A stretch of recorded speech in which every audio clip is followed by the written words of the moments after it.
हिंदी पाठशाला चैनल में आपका बहुत बहुत स्वागत है। यदि आप हमारे चैनल पर नए हैं तो पहले चैनल को सब्सक्राइब कर लें, बेल आइकन को प्रेस कर लें ताकि जो भी वीडियो अपलोड किया जाए उसका नोटिफिकेशन आपको मिलता रहे। आदिकाल से संबंधित महत्वपूर्ण प्रश्न का ये दूसरा वीडियो है। इससे पहले एक वीडियो अपलोड कर लिया गया है। यदि आप उस वीडियो को नहीं देखे हों तो उसे देख लीजिए। आदिकाल से संबंधित कुछ महत्वपूर्ण प्रश्नों का विवरण लेकर हम आपके सम्मुख उपस्थित हैं। पहला प्रश्न है, सरहप्पा द्वारा रचित रचना का क्या नाम है? प्रश्न संख्या पहला है, सरहप्पा द्वारा रचित रचना का क्या नाम है? अब जिसके 4 ऑप्शन दिए गए। पहला ऑप्शन है दोहा कोश, दूसरा ऑप्शन है पौमचरिऊ, तीसरा ऑप्शन है महापुराण और चौथा ऑप्शन है भविष्यत कहा। कुछ सेकंड का टाइम दिया जाएगा और जिसका सही जवाब है दोहा कोश। जिसका सही जवाब है दोहा कोश। सरहप्पा द्वारा रचित रचना दोहा कोश किस प्रकार की रचना है? प्रश्न नंबर 2 आपकी स्क्रीन पे है। सरहप्पा द्वारा रचित रचना दोहा कोश किस प्रकार की रचना है? पहला है प्रबंध काव्य, दूसरा ऑप्शन है खंड काव्य, तीसरा ऑप्शन है मुक्तक रचनाएं और चौथा है नाट्यशास्त्र। कुछ सेकंड का टाइम दिया जाएगा और जिसका सही उत्तर है मुक्त रचनाएं। तीसरा प्रश्न आपके स्क्रीन पे है, सिद्धों की संख्या कितनी मानी जाती है? प्रश्न नंबर 3 आपकी स्क्रीन पे, सिद्धों की संख्या कितनी मानी जाती है? जिसके 4 ऑप्शन दिए गए। पहला ऑप्शन है 48, दूसरा ऑप्शन है 88, तीसरा ऑप्शन है 84 और चौथा ऑप्शन है 44। कुछ सेकंड का टाइम दिया जाएगा और जिसका सही जवाब है सिद्धों की संख्या 84 है। सिद्धों की संख्या 84 है। आपके स्क्रीन पे चौथा प्रश्न लेकर उपस्थित हूँ। देवसेन द्वारा रचित श्रावकाचार का समय क्या है? देवसेन द्वारा रचित श्रावकाचार का समय क्या है? जिसके 4 ऑप्शन दिए गए हैं। पहला ऑप्शन है 399 ईस्वी, दूसरा ऑप्शन है 933 ईस्वी, तीसरा ऑप्शन है 939 ईस्वी और चौथा ऑप्शन है 993 ईस्वी। कुछ सेकंड का टाइम दिया जाएगा और जिसका सही जवाब है 933 ईस्वी। 5वां प्रश्न आपकी स्क्रीन पे है, सारंगधर द्वारा रचित रचना का क्या नाम है? सारंगधर द्वारा रचित रचना का क्या नाम है? आपकी स्क्रीन पे क्वेश्चन नंबर 5। 4 ऑप्शन दिए गए हैं। पहला ऑप्शन है हमीर रासो, दूसरा ऑप्शन है जयचंद्र प्रकाश, तीसरा है उपदेश रसायन रास और चौथा है मुकरी। कुछ सेकंड का टाइम दिया जाएगा और जिसका सही जवाब है सारंग द्वारा रचित रचना का नाम हमीर रासो। उपदेश रसायन रास किसका है? उपदेश रसायन रास जीनी दत्त सूरी जी की रचना है। मुकरी किसकी रचना है? मुकरी खुसरो की रचना है। जयचंद्र प्रकाश किसका है? जयचंद्र प्रकाश किसकी रचना है? नोट करते हुए चलिए, जयचंद्र प्रकाश किसकी रचना है? अगला प्रश्न आपकी स्क्रीन पे है, सिद्धों की भाषा क्या थी? सिद्धों की भाषा क्या थी? क्वेश्चन नंबर 6 आपकी स्क्रीन पे है, सिद्धों की भाषा क्या थी? ऑप्शन इस प्रकार है, डिंगल भाषा, दूसरा ऑप्शन है शांध्या भाषा, तीसरा ऑप्शन है पिंगल भाषा और चौथा ऑप्शन है ब्रज भाषा। कुछ सेकंड का टाइम दिया जाएगा और इसका सही जवाब है सिद्धों की भाषा शांध्या भाषा थी। सिद्धों की भाषा शांध्या भाषा थी। क्वेश्चन नंबर 7 आपकी स्क्रीन पे है, प्राकृत का पाणिनि हेमचंद को उनके किस रचना के आधार पर कहा जाता है? प्राकृत का पाणिनि हेमचंद्र को उनकी किस रचना के आधार पर कहा जाता है? मोस्ट इंपॉर्टेंट क्वेश्चन, नोट करते हुए चलिए। कुमारपाल चरित, पहला ऑप्शन है कुमारपाल चरित, दूसरा ऑप्शन है शब्दानुशासन, तीसरा ऑप्शन है सिद्ध हेमचंद और चौथा है छंदो अनुशासन। कुछ सेकंड का टाइम दिया जाएगा और जिसका सही जवाब है शब्दानुशासन। ये चारों रचना हेमचंद्र जी की है, लेकिन छंदो अनुशासन में छंद विषय का वर्णन किया गया है। आपके स्क्रीन पे क्वेश्चन नंबर 8, पृथ्वीराज रासो कितने समय में विभक्त है? पृथ्वीराज रासो कितने समय में विभक्त है? आपके 4 ऑप्शन दिया गया है। पहला ऑप्शन है 69 समय में, दूसरा ऑप्शन है 66 समय में, तीसरा ऑप्शन है 96 समय में और चौथा ऑप्शन है 99 समय में। कुछ सेकंड का टाइम दिया जाएगा और जिसका सही आंसर है 69 समयों में विभक्त है। क सही है इसका। किस विद्वान ने पृथ्वीराज रासो को हिंदी का प्रथम महाकाव्य माना है? किस विद्वान ने, क्वेश्चन नंबर 9, किस विद्वान ने पृथ्वीराज रासो को हिंदी का प्रथम महाकाव्य माना है? ऑप्शन इस प्रकार है। फर्स्ट ऑप्शन है आचार्य रामचंद्र शुक्ल, सेकंड ऑप्शन है डॉक्टर नगेंद्र, थर्ड ऑप्शन है डॉक्टर नामवर सिंह और फोर्थ ऑप्शन है डॉक्टर बच्चन सिंह। आचार्य शुक्ल मतलब होता है आचार्य रामचंद्र शुक्ल और जिसका सही जवाब है आचार्य रामचंद्र शुक्ल। इसका फर्स्ट ऑप्शन बिल्कुल सही है। आपके स्क्रीन पे क्वेश्चन नंबर 10 है, तूतीय हिंद के नाम से किसे जाना जाता है? तूतीय हिंद के नाम से किसे जाना जाता है? ऑप्शन इस प्रकार है। क अब्दुल रहमान, ख रश खान, ग रहीम और ख अमीर खुसरो। तूतीय हिंद के नाम से किसे जाना जाता है? कुछ सेकंड का टाइम दिया जाएगा और जिसका सही जवाब है अमीर खुसरो। तूतीय हिंद के नाम से किसे जाता है? खुसरो जी को जाना जाता है। आपके स्क्रीन पे है 11 नंबर का प्रश्न, अमीर खुसरो के गुरु का क्या नाम था? अमीर खुसरो के गुरु का क्या नाम था? ऑप्शन इस प्रकार है। फर्स्ट ऑप्शन है सैफुद्दीन, सेकंड ऑप्शन है सैयद अशरफ, फोर्थ ऑप्शन है निजामुद्दीन औलिया अथवा ये भी कर सकते हैं शेख निजामुद्दीन औलिया, फोर्थ ऑप्शन है मलिक मोहम्मद जैसी। कुछ सेकंड का टाइम दिया जाएगा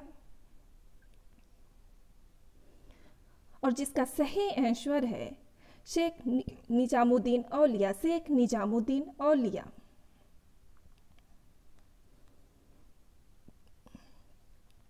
वर्ण रत्नाकर किसकी रचना है? 12 नंबर का क्वेश्चन आपके स्क्रीन पे है, वर्ण रत्नाकर किसकी रचना है? ऑप्शन कुछ इस प्रकार है। First option Pandit Damodar Sharma, second option Roda, fourth option Jyotirishwar Thakur, third option Jyotirishwar Thakur और फोर्थ है उदंत सूरी।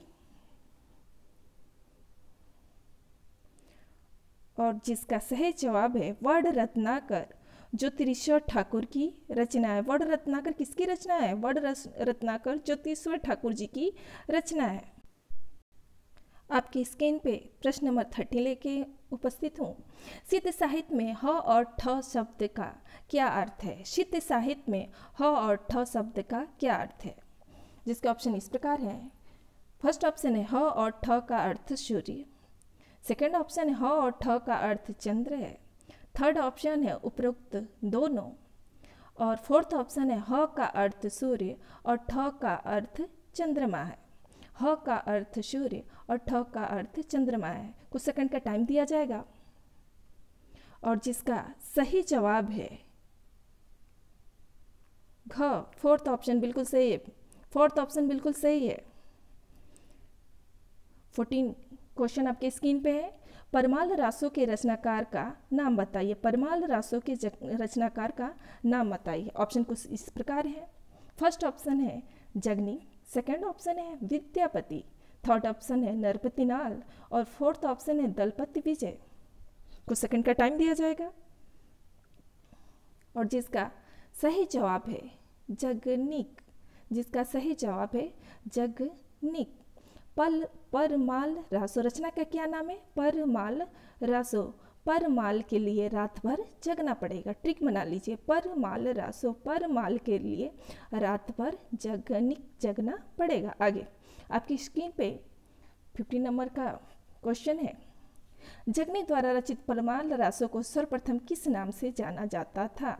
जगनी द्वारा रचित परमाल रासो को सर्वप्रथम किस नाम से जाना जाता था? ऑप्शन कुछ इस प्रकार है। पहला है आल्हा खंड नाम से, सेकंड ऑप्शन है आल्हा गायन के नाम से, थर्ड ऑप्शन है महोबा खंड नाम से और फोर्थ ऑप्शन है अलहैत नाम से। कुछ सेकंड का टाइम दिया जाएगा। और जिसका सही जवाब है महोबा खंड नाम से। जगनिक द्वारा रचित परमाल रासों को सर्वप्रथम किस नाम से जाना जाता था? महोबा खंड नाम से जाना जाता था। ये प्रश्न इस प्रकार भी आ सकता है, जगनिक द्वारा रचित परमाल रासों का प्रथम नाम क्या है? उत्तर होगा महोबा खंड। ध्यान दीजिए, अगला प्रश्न आपकी स्क्रीन पे है। रासो शब्द की व्युत्पत्ति आचार्य रामचंद्र शुक्ल ने किस शब्द से माना है? रासो शब्द की व्युत्पत्ति आचार्य रामचंद्र शुक्ल ने किस शब्द से माना है? जिसके लिए 4 ऑप्शन दिए गए। पहला ऑप्शन है रसायन, दूसरा ऑप्शन है रासक, तीसरा ऑप्शन है रास और चौथा है राजसु। कुछ सेकंड का राजसूय। कुछ सेकंड का टाइम दिया जाएगा। और जिसका सही जवाब है रसायन, जिसका सही जवाब है रसायन। फर्स्ट ऑप्शन बिल्कुल सही है। क्वेश्चन नंबर 17 आपकी स्क्रीन पे है। विशलदेव रासो कितने खंडों में विभक्त है? विशलदेव रासो कितने खंडों में विभक्त है? ऑप्शन कुछ इस प्रकार है। फर्स्ट ऑप्शन है 4 खंडों में, सेकंड ऑप्शन है 8 खंडों में, थर्ड ऑप्शन है 12 खंडों में और फोर्थ ऑप्शन है 16 खंडों में। कुछ सेकंड का टाइम दिया जाएगा। और जिसका सही जवाब है विशलदेव रासो 4 खंडों में विभक्त है। क्वेश्चन नंबर 18 आपकी स्क्रीन पे है। विशलदेव रासों में राजमती से रूठकर विशलदेव कहाँ चला जाता है? विशलदेव रासों में राजमती से रूठकर विशलदेव कहाँ चला जाता है? ऑप्शन कुछ इस प्रकार है। फर्स्ट ऑप्शन है कर्नाटक, सेकंड है उज्जैन, थर्ड ऑप्शन है आंध्र प्रदेश और फोर्थ ऑप्शन है उड़ीसा। कुछ सेकंड का टाइम दिया जाएगा। और इसका सही जवाब है उड़ीसा। इसका सही जवाब है उड़ीसा। डॉक्टर नगेंद्र ने अपभ्रंश साहित्य का वाल्मीकि किसे माना है? ध्यान दीजिए, क्वेश्चन 19 आपके स्क्रीन पे है। अत्यंत महत्वपूर्ण प्रश्न है। डॉक्टर नगेंद्र ने अपभ्रंश साहित्य का वाल्मीकि किसे माना है? ऑप्शन कुछ इस प्रकार है। पुष्यदंत, सेकंड ऑप्शन है मुनिराम सिंह, थर्ड ऑप्शन है धनपाल और फोर्थ ऑप्शन है स्वयंभू। कुछ सेकंड का टाइम दिया जाएगा।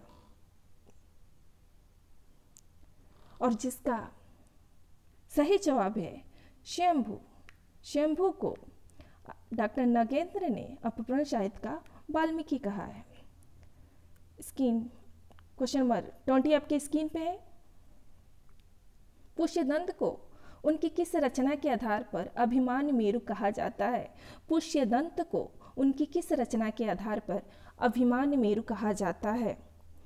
ऑप्शन इस प्रकार है। फर्स्ट ऑप्शन जसहरचर्यों, सेकंड ऑप्शन है महापुराण, थर्ड ऑप्शन है जय कुमार चर्यों और फोर्थ ऑप्शन है उपरोक्त में से कोई नहीं। कुछ सेकंड का टाइम दिया जाएगा।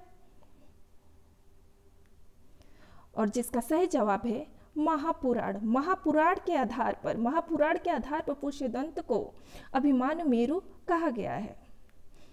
आपकी स्क्रीन पे 21 नाम का प्रश्न है। उपदेश रसायन रास किसकी रचना है? उपदेश रसायन रास किसकी रचना है? ऑप्शन कुछ इस प्रकार है। फर्स्ट ऑप्शन जीनीदत्त सूरी, सेकंड है जोइंद, थर्ड ऑप्शन है जीनी धर्म सूरी और फोर्थ ऑप्शन है धनपाल। कुछ सेकंड का टाइम दिया जाएगा। और जिसका सही जवाब है जीनीदत्त सूरी। कंफ्यूज नहीं होना है, नाम है जीनीदत्त सूरी। अगला प्रश्न आपकी स्क्रीन पे है। आदिकाल को बीजवपन काल का नाम किस विद्वान ने दिया था? आदिकाल को बीजवपन काल का नाम किस विद्वान ने दिया था? ऑप्शन कुछ इस प्रकार है। Doctor Ramkumar Verma first option, second option है ग्रियर्सन, थर्ड ऑप्शन है महावीर प्रसाद द्विवेदी और फोर्थ ऑप्शन है मिश्रबंध। कुछ सेकंड का टाइम दिया जाएगा।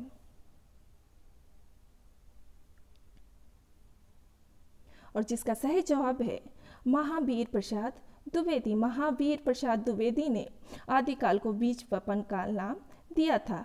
अगला प्रश्न आपके स्क्रीन पे है। आदिकाल को आदिकाल का संज्ञा किस विद्वान ने दिया था? अथवा आदिकाल को आदिकाल नाम किस विद्वान ने दिया था? ऑप्शन कुछ इस प्रकार है। फर्स्ट ऑप्शन आचार्य हजारी प्रसाद द्विवेदी, सेकंड ऑप्शन श्याम सुंदर दास, थर्ड ऑप्शन आचार्य रामचंद्र शुक्ल और फोर्थ ऑप्शन है मिश्रबंधु। कुछ सेकंड का टाइम दिया जाएगा।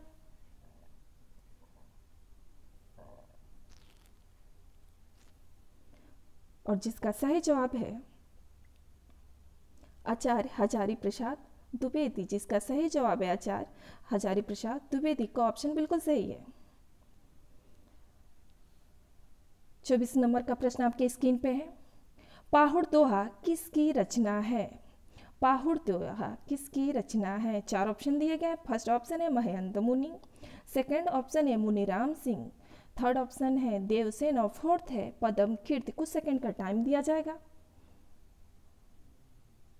और जिसका सही जवाब है मुनि राम सिंह। और आज का लास्ट प्रश्न है विद्यापति द्वारा रचित पदावली की भाषा क्या है?